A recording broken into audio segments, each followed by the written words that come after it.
उस दिन आप 16 संस्कार पढ़ाइए, कोई भेद नहीं करेगा। 16 संस्कार कोई एक वैज्ञानिक तरीका है, 16 संस्कार को फॉलो करने से ये कोई मजहबी तरीका नहीं है।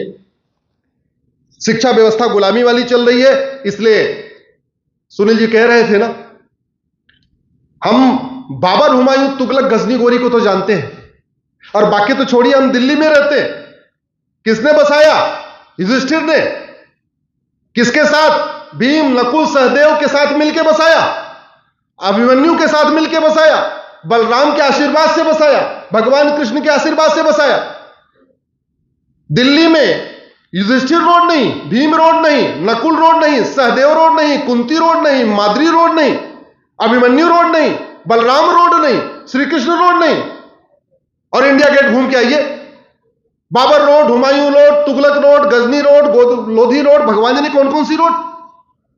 विरोध किया हमने? नहीं। क्यों? क्योंकि हमें हमारी शिक्षा व्यवस्था ने मानसिक रूप से गुलाम बना दिया। हमने स्वतंत्र विचार करना छोड़ दिया कि क्या सही है क्या गलत है। जो पढ़ाया उन्होंने कहा मजहब ही नहीं सिखाता, आपस बैर रखना, हाँ ऐसे ही होगा। धर्म रिलीजन सब एक समान होते, हाँ ऐसे ही होगा। बस सर्वधर्म संभाव, हाँ ठीक है, अच्छा ऐसे ही। ये प्रॉब्लम रही हमारे साथ। हमने अपने महापुरुषों को, महाराजाओं को पढ़ाया नहीं। राजा मरीच को नहीं पढ़ाया, राजा कश्यप को नहीं पढ़ाया, राजा विवस्वान को नहीं पढ़ाया, राजा मनु को नहीं पढ़ाया, राजा इक्ष्वाक को नहीं पढ़ाया, राजा कुच्ची, राजा विकुच्ची, राजा वाण, राजा अनरण, राजा पृथु, राजा त्रिशंकु, राजा धुंधमार, राजा युनास, राजा मांधाता, राजा सुसंधि, राजा ध्रुसंधि, राजा भरत, राजा असित, राजा सगर, राजा सुमंज, राजा सुमान, राजा दिलीप, राजा भगीरथ, राजा कुकुस, राजा रघु, राजा प्रविद, राजा संकट, राजा सुदर्शन, राजा अग्निवर्ण, राजा शीघ्र, राजा मरु, राजा अम्बरीश, राजा नहुस, राजा ययाति, राजा नभाग, राजा आज राजा दशरथ, राजा राम, लौकुश को कितना पढ़ाया। रामायण में राम का चरित्र है, स्कूल के किताबों में राम का चरित्र है क्या? नहीं। तो बच्चे जानेंगे कहां से? इसलिए मेरा यह मानना है, आपका दोष नहीं है। आपको तो जो पढ़ाया जाएगा आप पढ़ते ही हो।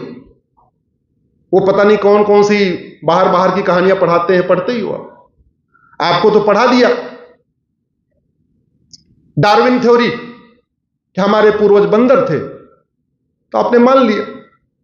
हां, दिमाग नहीं लगाया कि ये डार्विन के समय तक तो बंदर इंसान बने, डार्विन के जाने के बाद बंदरों ने इंसान बनना क्यों छोड़ दिया? डार्विन के बाद कोई बंदर इंसान बना क्या? आपके मोहल्ले में पिछले 300 साल, 400, 500, 5 साल में कोई बंदर इंसान बना क्या? नहीं बना।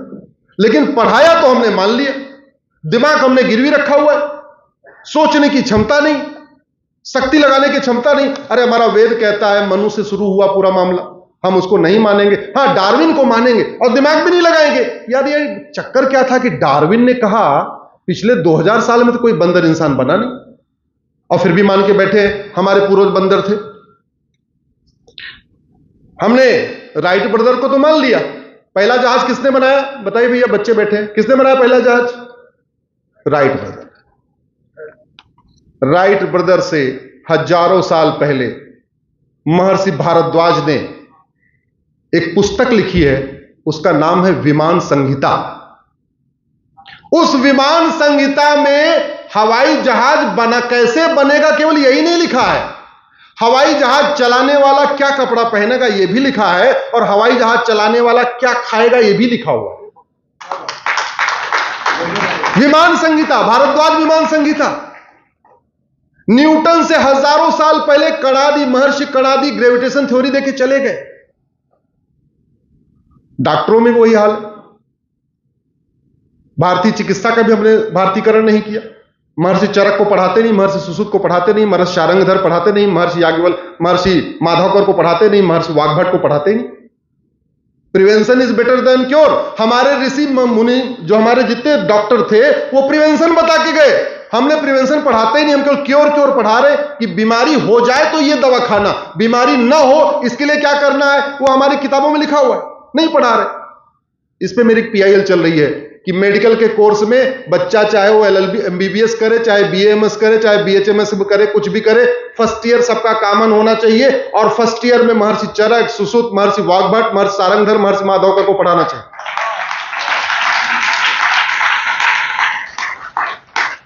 हम अपने महापुरुषों को क्यों नहीं जानते? ऋषियों मुनियों को क्यों नहीं जानते? मैं कुछ वैज्ञानिकों के नाम ले रहा हूं, आप लोग विज्ञान पढ़े हैं, जरा सोचिएगा आपने कभी पढ़ा क्या?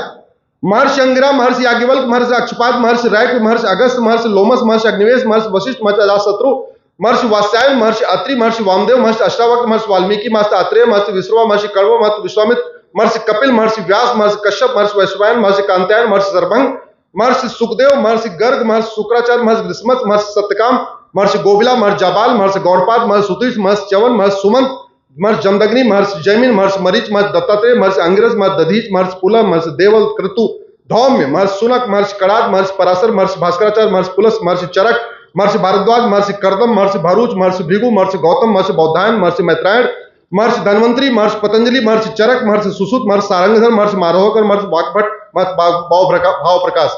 इसमें कोई बहुत बड़ा फिजिक्स का वैज्ञानिक है, इसमें कोई बहुत बड़ा केमिस्ट्री का वैज्ञानिक है, इसमें कोई बहुत बड़ा जंतु विज्ञानी है, जूलॉजी का वैज्ञानिक है, कोई इसमें बहुत बड़ा डॉक्टर है।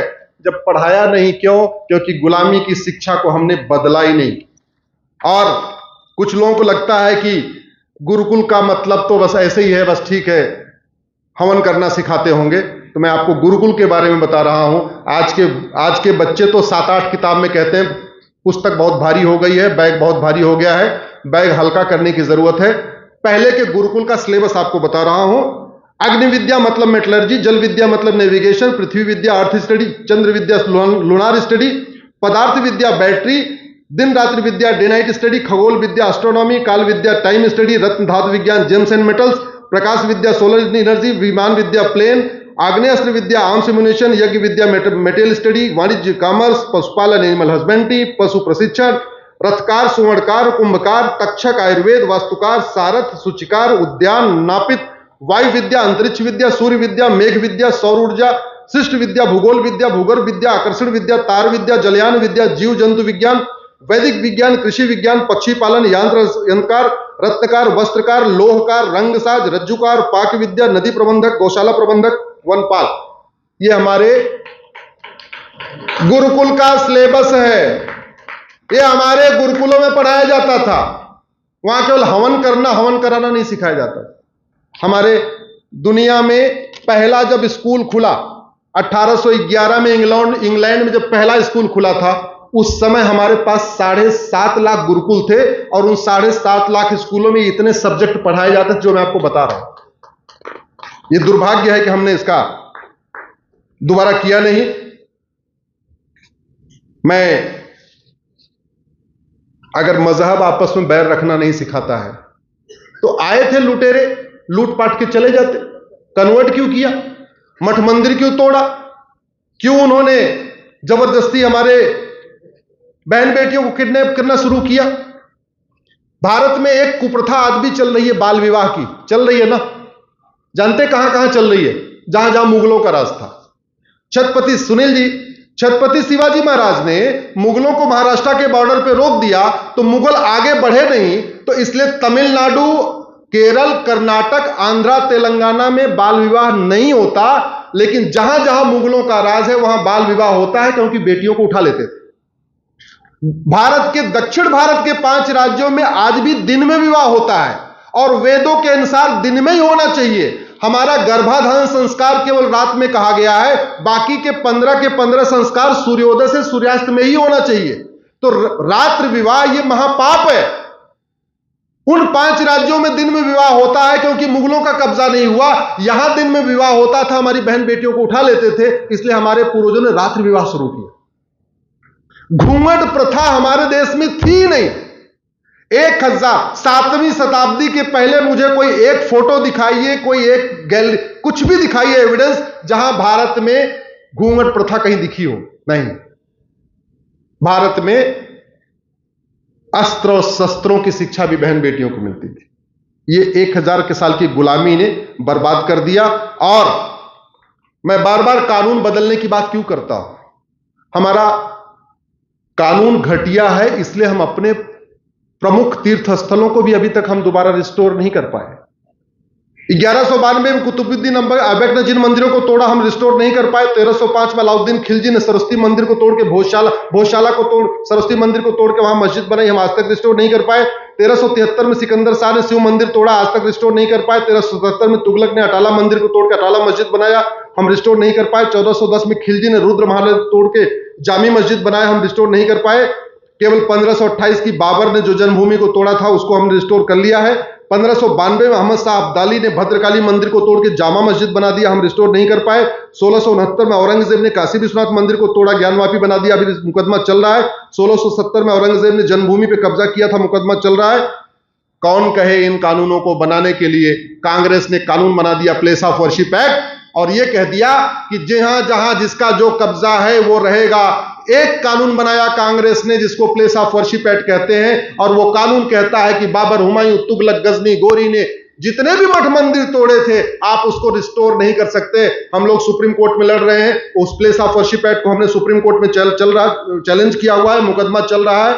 आशा करता हूं कि माननीय प्रधानमंत्री जल्दी इस पर भी ध्यान देंगे। वक्फ एक्ट खत्म होने के बाद अगला number place of worship act आएगा, जिससे हम लोग अपने अपने मंदिर को रिस्टोर कर पाएंगे।